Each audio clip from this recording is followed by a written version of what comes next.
Now, I won't go verbatim through my paper. I'll just give a 5-minute presentation, and then we'll get into a discussion and from there. But the first thing people say is it's a journey. We're going on a journey, and I must say that it's been a journey for me. For a lot of people may know, from scepticism in the beginning to the position I am in now. In that, I think and this is more of a personal thing, I think I got caught up too much in the scepticism, and really about what is it that we need to do? What is it that we need to give voice to Indigenous people out there to have a say and to be heard on all levels in regard to their what they want and what they want to see done for their communities, and having them take control of that situation and that.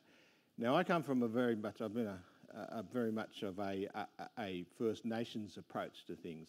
I'm a very strong supporter of treaty process and that, but the thing for me, and if people seen my writing over the last few years, especially my Gama speech, which sort of laid the foundations for this, is that the first question that Indigenous people ask each other is, who's your mob?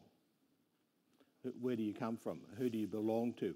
And then they have that conversation, and we're very much tied to our country, and only the people from that country can speak in regard to that country. And two things that have happened in the last few years, or more than that, go back to the Mabo decision, which has really brought back this issue of traditional owners, of who speaks for country and whose land it is. And that, to me, has been a great move forward, because, if we go back to the 70s and that, we're talking about a pan-Aboriginal movement, a pan-Aboriginal approach to things, which was sort of coming off the civil rights movement in the United States. But now we're getting back to how we see ourselves, how Indigenous people see themselves, and I think that's very important that we give voice to that and about how people see themselves.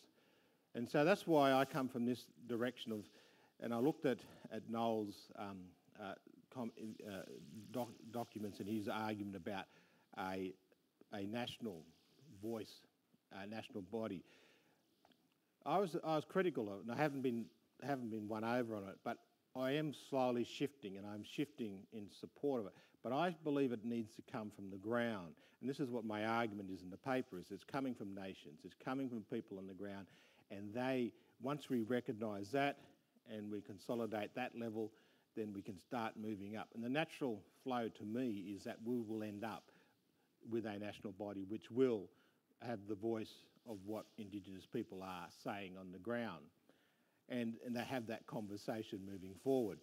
So that's sort of where I'm coming from, and I'm pretty passionate about that at that level. In fact, we're just going for our native title claim at the moment, and because of the McGlade case, it's all been held up until all that legalities and all that's argued and fought out. We hope that'll be completed by June, and then we can complete our native title discussions in Bundjalung country in northern New South Wales, the Western Bundjalung. So I'm presenting that argument. We need, it's a continuation of Noel's argument that we need to have a voice. We need to be heard. We need to be seen. But we also need guarantees that we just don't have bodies set up and then they're destroyed by governments at government's will. We actually have bodies that are fully recognised and have the force of law and constitutional law behind them for that to happen.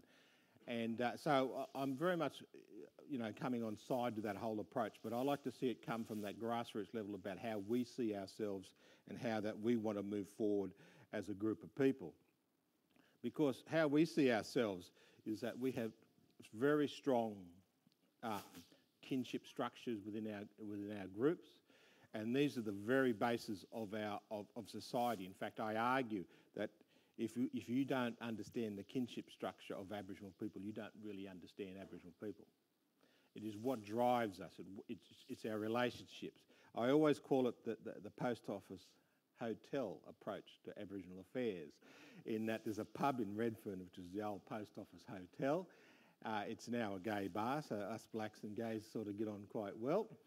And what happens there? We're all Aboriginal people. We're all Aboriginal people until a fight breaks out. And when the fight breaks out, we all just break up into our groups. All of a sudden, we're Radju, we're Bunjalung, we're Gumulroy, and all that type of thing. And so I think that's the basis of it. I don't know if everyone's read the document. I encourage you to do it and have a discussion. And this is not the be-all and end-all of things. I want to join in with Noel and Sean and everyone else in this discussion now to drive this forward, because we've got a massive challenge ahead of us. Don't underestimate that challenge, in that Australia's got one of the few constitutions in the world that can only be changed by the vote of the people. The United States doesn't even get that. It's Congress and a majority of governors that make that decision. But we also got a double whammy in regard to, we also have to get a majority of the states supporting us. So it's very important that we come to a conclusion which the Indigenous people want and are happy with, but also that's something that we could take to the wider Australian community, which they're very comfortable with as well. So thank you for that, and I'll leave it there.